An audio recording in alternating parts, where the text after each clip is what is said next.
The future is not something we enter into.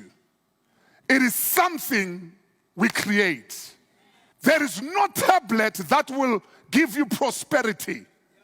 There's no medicine that will take you to the better future. You will never stumble into your future. The future is not something you enter into. It is something that you create.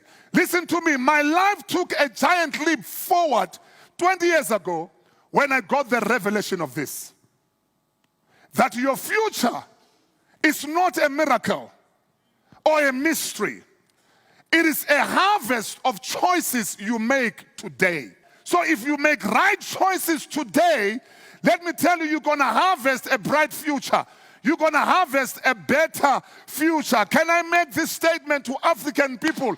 Uguti, there is no oil that will give you a better future.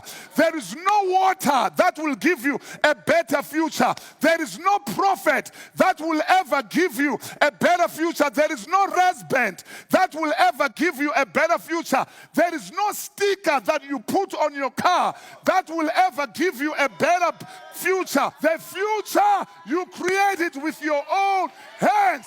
Listen to me, Africa. Wake up, wake up, wake up. Wake up.